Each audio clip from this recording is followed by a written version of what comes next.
Players who might go unsold in the upcoming auction Part 1। Recently सारी की सारी IPL franchises ने अपनी confirmed retention list रिलीज करी। इस लिस्ट के रिलीज होने के बाद बहुत सारी शॉकिंग एक्सक्लूजन्स थे that are now going to make the IPL auction even more interesting on 16 दिसंबर। यानी कि कुछ ऐसे नाम जिन्होंने एक वक्त पर IPL को रूल किया है, लेकिन अब इस मिनी ऑक्शन में शायद एक भी बिड अट्रैक्ट ना कर पाए। और इसी लिस्ट में सबसे पहला नाम आता है रीस टॉपली का। IPL 2025 में मुंबई इंडियंस ने रीस टॉपली को अपना हिस्सा जरूर बनाया था, लेकिन उनका इम्पैक्ट 0 रहा था। टॉपली ने अब तक सिर्फ 6 मैचेस खेले हैं और उनमें से बस 5 विकेट्स ही हासिल किए हैं और उनकी एवरेज भी काफी वीक रही है, दैट टू ऑफ 44.40। इसके साथ ही उनका इकोनॉमी रेट 11.10 का है, जो क्लियरली बताता है कि डेथ ओवर्स हो या फिर पावर प्ले, उन्होंने रन्स को कंट्रोल करने में स्ट्रगल किया है। और ये तो मैं याद भी नहीं दिलाना चाहती कि रीसेंट एडिशन में जब उन्होंने मुंबई इंडियंस के लिए एक मैच खेला तब वो कितने ज्यादा कॉस्टली थे। 40 से भी ज्यादा रन उन्होंने खाए थे,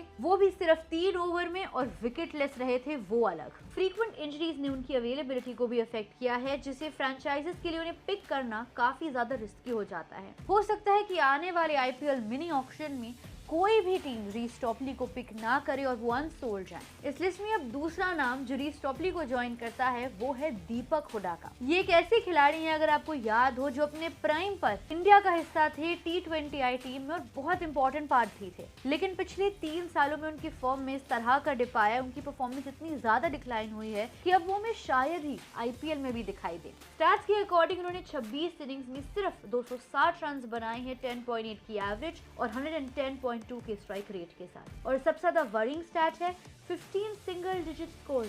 IPL 2025 का सीजन भी दीपक हुडा और उनके सारे फैंस के लिए बहुत ज्यादा डिसअपॉइंटिंग और फॉरगेटफुल था, क्योंकि उस पूरे सीजन में उन्हें 5 मौके दिए गए, उन्हें 5 मैचेस खेले, लेकिन सिर्फ 31 रन बना पाए, वो भी 5 की एवरेज के साथ। अब जाहिर सी बात है, मिडिल ऑर्डर कंपटीशन 2026 ऑक्शन में ऑलरेडी बहुत टाइट होने वाला है, तो इस सिनेरियो में बहुत ज्यादा strong chances that the franchises might want to opt for someone more younger and in touch with their form, इसलिए शायद दीपक हुडा भी इस ऑक्शन में अनसोल्ड रहे। इस लिस्ट में तीसरा नाम आता है कमलेश नागरकोटी का, जो कि एक ऐसे बॉलर हैं जिन्हें 2018 के अंडर-19 वर्ल्ड कप के बाद इंडियन क्रिकेट का फ्यूचर टेरवे पेसर माना जा रहा था। रॉ पेस, स्विंग और न्यू बॉल मूवमेंट, ये तीनों चीजें उनकी आइडेंटिटी का एक बहुत क्रूशियल फैक्टर थी, लेकिन अनफॉर्चुनेटली इंजरीज ने उनके करियर प्रोग्रेशन को ऑलमोस्ट डिस्ट्रॉय कर दिया। अगर सच बात करें तो उनका IPL करियर ही कभी टेक ऑफ नहीं कर पाया। 12 मैचेस में उनके पास सिर्फ और सिर्फ 5 विकेट्स है, वो भी 57 की एवरेज और 9.50 की इकोनॉमी रेट के साथ। एट द मोमेंट अगर हम हर एक फ्रेंचाइज की डेस्परेट नीड समझे तो वो इन शॉर्ट यही है कि इस मिनी ऑक्शन में वो डेप्थ और रिलायबिलिटी ढूंढ रहे हैं, और अनफॉर्चुनेटली नागरकोटी फिलहाल दोनों ही प्रोवाइड नहीं कर पा रहे। और फाइनली बात करते हैं Mayank Agarwal. While some of you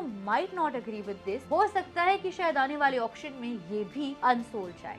एक वक्त था जब मयंक अग्रवाल पंजाब किंग्स के लिए एक मैच विनर थे, लेकिन अनफॉर्चुनेटली पिछले कुछ सालों से उनका फॉर्म गिर रहा है, डिप हो रहा है। 2022 के बाद से उन्होंने 30 IPL इनिंग्स में सिर्फ 625 रन बनाए हैं 21.6 की एवरेज और 127 के स्ट्राइक रेट के साथ। यानी कि अगर सिंपल शब्दों में कहूं तो ना ही वो किसी फ्रेंचाइज को कंसिस्टेंसी दे पाए हैं और ना ही वो अग्रेसिव इंटेंट के साथ शुरुआत के उन ओवर्स में खेल पाए हैं जिसके लिए वो एक वक्त पर जाने जाते थे। IPL 2025 के बैक ऑक्शन में तो वो ऑलरेडी अनसोल्ड गए ही थे, और जब उन्हें IPL खेलने का मौका मिला भी तो वो RCB में आए जरूर as a replacement for injured Devdutt Padikkal. इसलिए हो सकता है that he might also not get a chance to B